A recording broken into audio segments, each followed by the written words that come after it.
Hi, everyone. Welcome to today's World Read Aloud Day chat. My name is Dorothy Lee, and I'm the Executive Director of LitWorld. LitWorld is a nonprofit that strengthens kids and communities through the power of stories.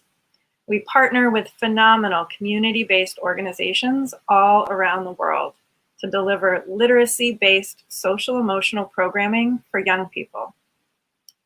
LitWorld founded World Read Aloud Day back in 2010 as an opportunity for people all around the globe to celebrate the joy of reading aloud and to advocate for oral storytelling as a tool for building community, literacy skills, and building equity. Since then, the day has engaged millions all around the world with in-person and virtual events and social media actions. World Read Aloud Day is the first Wednesday of every February, and we are excited for this year's celebration on February 3rd. Reading aloud is such a powerful and accessible action with multifaceted impact. Our World Read Aloud Day, or WRAD chat series, is an opportunity to discuss and celebrate reading aloud with some of LitWorld's amazing friends and partners. Today, our panelists are amazing literacy advocates from two outstanding organizations. Joining us are Christabel and Kristen. Welcome. Christabel Pinto is the Senior Director of the Global Literacy Portfolio for Room to Read, an organization founded on the belief that world change starts with educated children.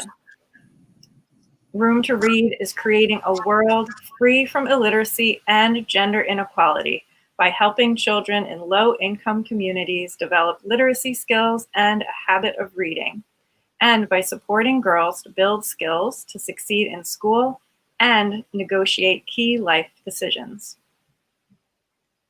Kristen Rocha Aldrich is the Program Director of Reach Out and Read of Greater New York, an organization that prepares New York's youngest children to succeed in school by building on the unique relationship between parents and medical providers to develop essential early literacy skills in young children through the existing health infrastructure. They partner with pediatricians to prescribe books and encourage families to read together. A warm welcome again to you both. We're so happy to have you with us today.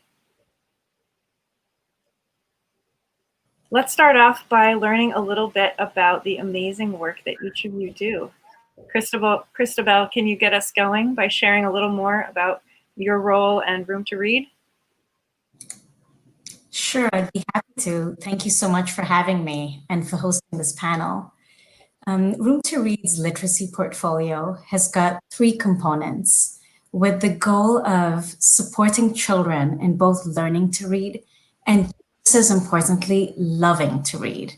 So these three components include training teachers to teach children how to read, establishing children's libraries at schools, which is unfortunately not something we can take for granted around the world.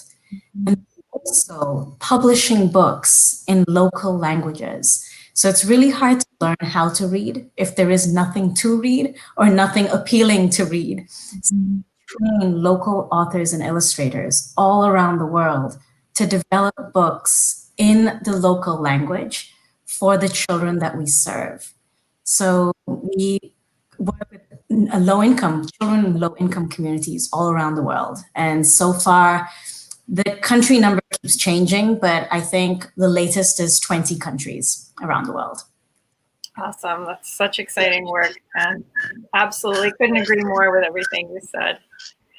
Kristen, can you share a little bit more about Reach Out and Read and the work you do here in New York? Of course. Thank you for the warm welcome. Very excited to be here today.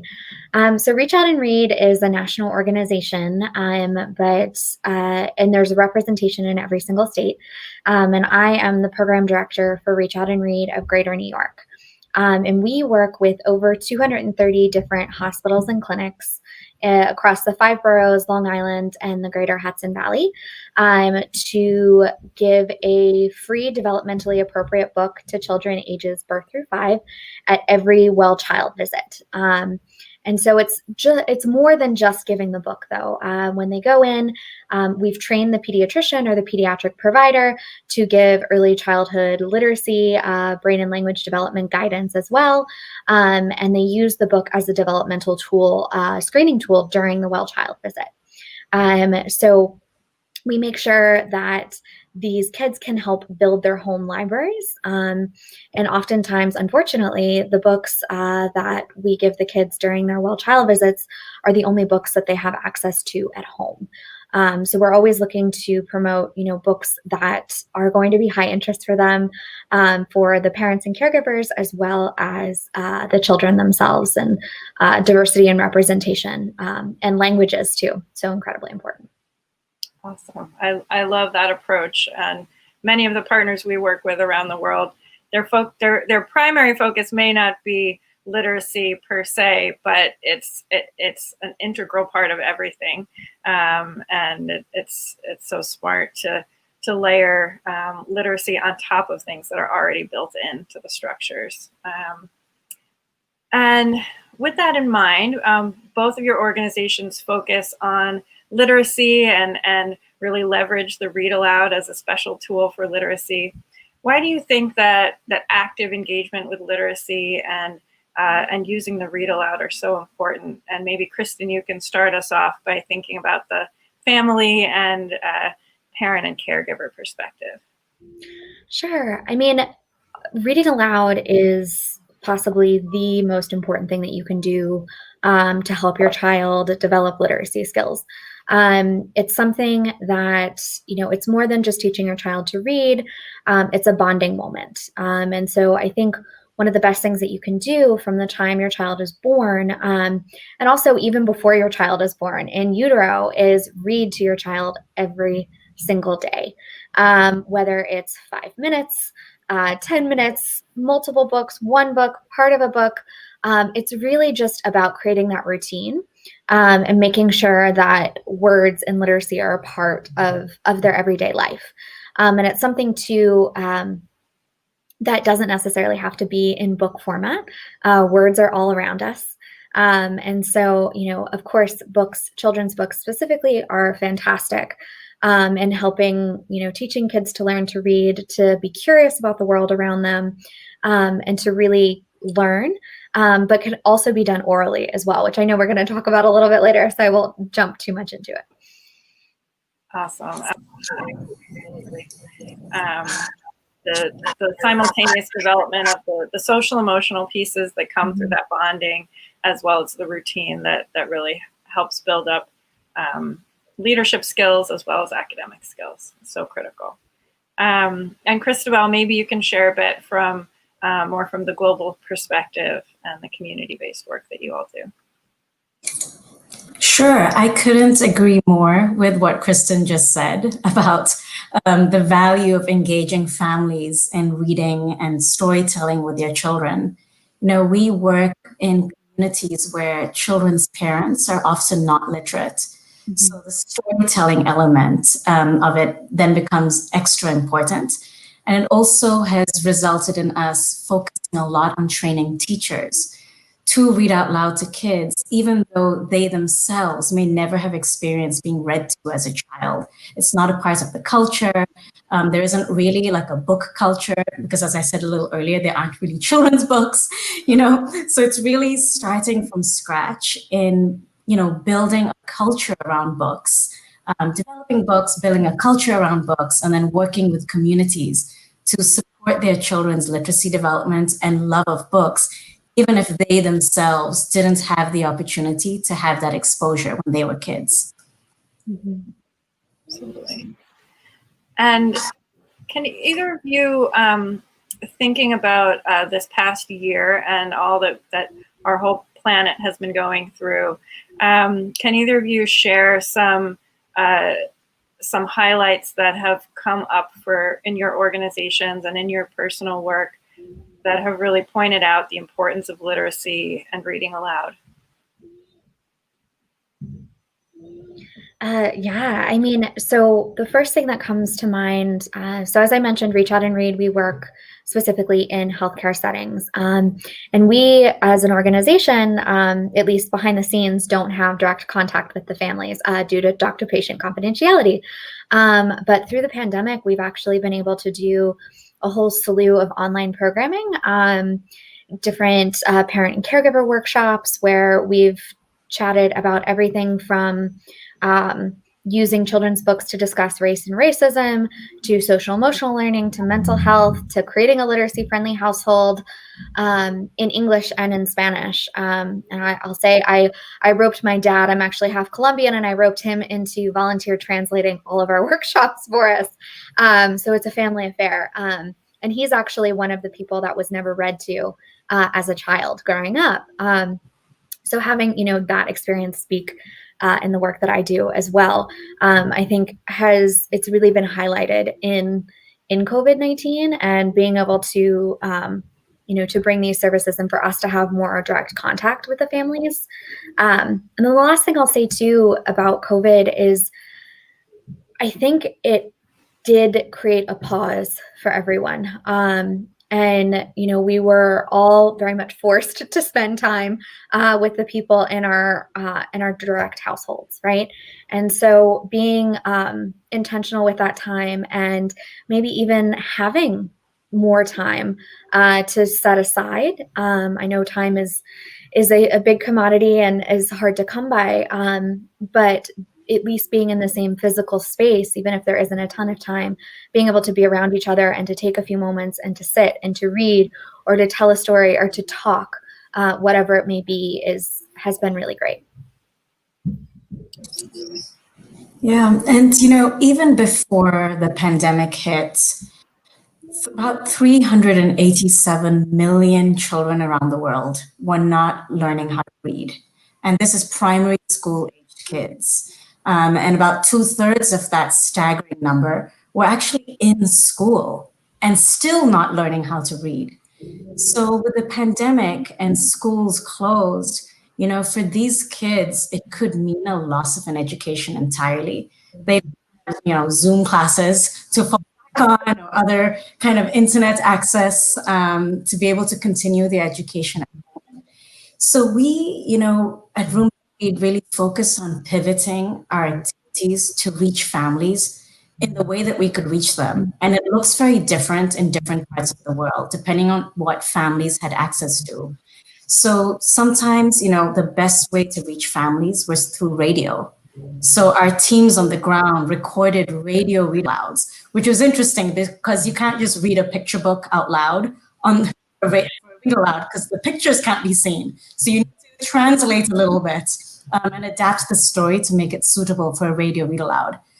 Another way in which we reach families is through television. So families might have had access to television, so we had partnerships with local television stations to broadcast, read alouds to kids. And then our local teams as well recorded read alouds in the local language of local books that we put on our platform, literacycloud.org, in case there were some families who were able to access that. And then we also just had to develop hard copy materials and find ways, like existing supply chains, to get them to families. So it really, for us was a period of great creativity and innovation. The world changed so quickly, schools closed overnight, and we've always worked with government schools. So we had to really change how we worked and how we reached families in this time. Absolutely. So much of that resonates with pivots that we had to make at Lit World as well. And, we always prioritize listening to our community-based partners. But we had to do that even more so, open those ears up and say, what's really going to work for your families. And it was incredible, the creativity that came through, just as you were sharing, Christabel, because sometimes you may call it virtual, but it's not connecting like this, like in a Zoom. It's maybe making a curriculum that can be easily sent in a text message or a WhatsApp group that's bite-sized and intergenerational because it's going to be done in that family setting. And never mind the Zoom fatigue that does come for kids who are doing virtual-based school in more of a traditional way. It looks like we have a question for you, Christabel, around the process for working with local authors and publishing the books. Would you like to share a little bit more about that? Sure, thanks for the question. So Room to Read works in contexts that do not have well-developed children's book publishing industries. So there isn't always a pool of people who have already published books, and some of them might never have written a children's book at all before. So we, put out a call for people to apply, and generally get a range of people. Sometimes it might be someone with a journalist background or someone who goes to art school and is interested in exploring this kind of work. And then we train people. We work, our teams in country work with these authors and illustrators to train them in developing children's books. Awesome, I love that. Because there is a lot of resonance that can happen when you share a book from, we have an amazingly rich culture of children's publishing in our country, though it's still coming along in a lot of ways in terms of diversity and multilingual approaches and all of that. But it's so important to have those stories come from the communities themselves. And something that we're really emphasizing with World Read Aloud Day this year, even more than ever, is encouraging people to share their own stories. If you don't have a book in hand that's really moving you, that's the story you want to tell, then write your own story. It can be from your life, it can be from your imagination. I know I loved at the beginning of the pandemic how much of a surge there was online with the virtual read alouds. It was both as a parent and as a literacy advocate, really amazing to see people valuing the read aloud. And it's like, all right, let's keep this momentum going. So I hope that we can, Kristen, to what you were saying earlier about taking that pause this past year, both from the pandemic and then also the social justice movements and those conversations that have opened up in a lot of households that were not happening before. I'd love to ask if either of you want to share some ideas about creatively celebrating World Read Aloud Day and doing read alouds, especially in this context that we find ourselves in this year. I'd love to share a quick story before I answer that question about creating your own books. Yeah. So we had a set of twins who were mothers to two little girls, and they were in the Reach Out and Read program in New York City, and they were unhappy with the books. This was a few years ago that their girls were receiving because they didn't see them themselves reflected in the books. So they actually wrote their own book called Different and the Same, and it's inspired by, they loved receiving the books from Reach Out and Read and building their home library, but they wanted to see themselves and they wanted to see their kids in these books. So they published their own, and it's something that now we're able to provide to our sites as well. And it's, they're still in touch with their Reach Out and Read pediatrician, even if their kids are all grown up, or as they're growing up. And so it's just this really incredible connection, that you can have through literacy, and being able to tell your story, and not necessarily, writing it down, but being able to tell it out loud too, I think is so important. Absolutely. The books that are in their hardcovers are not the be all end all. They should be just the start of a conversation, right? Exactly. Our sponsor for World Read Aloud Day, Scholastic, the book that they're featuring this year for World Read Aloud Day is about that exact story. It's by Malcolm Mitchell, known more perhaps for his football career, but also a great children's book author now. And his book is all about a kid creating his own story because he's just not satisfied with what he's finding on the shelves. So do it, young people.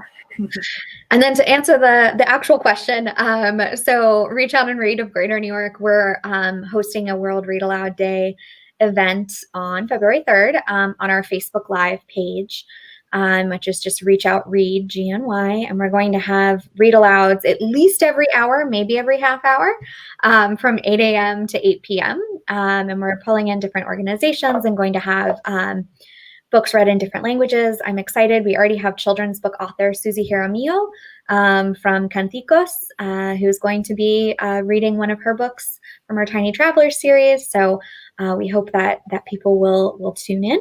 And then we're also co-hosting with Lit World a workshop for parents and families that is going to be translated into Spanish about children as change makers.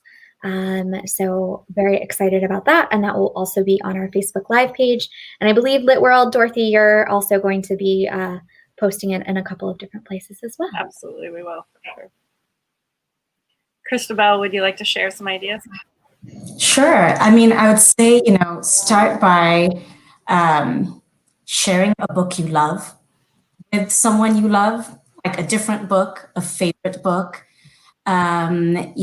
Stretch yourself to read a book that might be different from what you usually read. We are really trying to, at Room to Read, give voice to diverse book creators.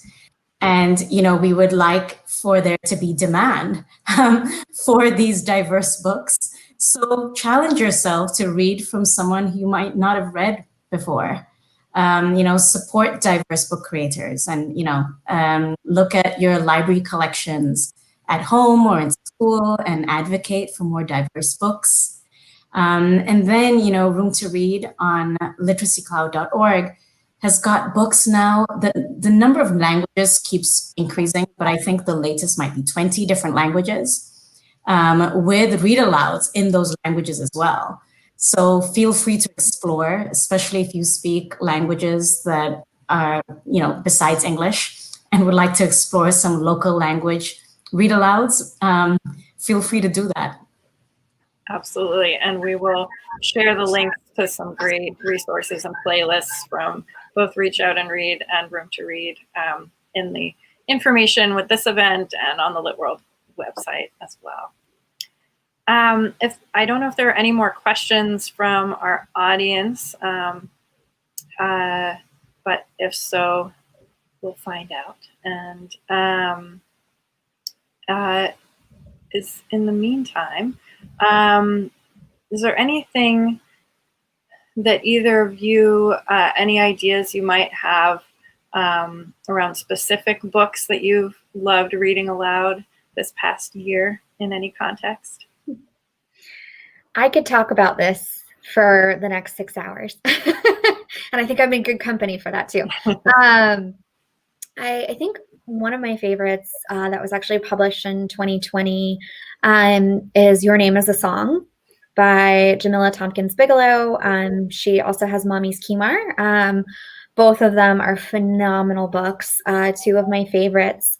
And then anything written or illustrated by Vashti Harrison. I even have a mask with her illustrations on it. This is how much I love Vashti Harrison. And then I think my last recommendation would be Dreamers by Yuyi Morales. Just an incredible story. Beautiful illustrations as well. Beautiful. Thank you, Kristen.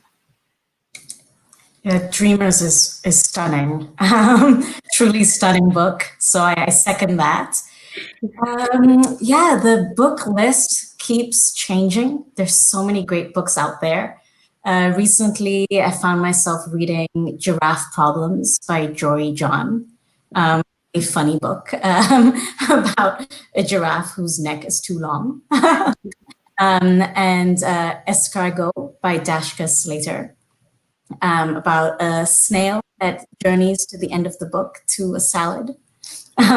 And then there's lots of books that I keep reading that have been developed by book creators all around the world. And it's exciting to see the new books that are being developed. So we just published our first books in the United States around the themes of peace and equality by US book creators. And they are so sweet and so touched at these two themes in such different ways that they are probably the most recent books that I've read. And they're also on the Literacy Cloud platform.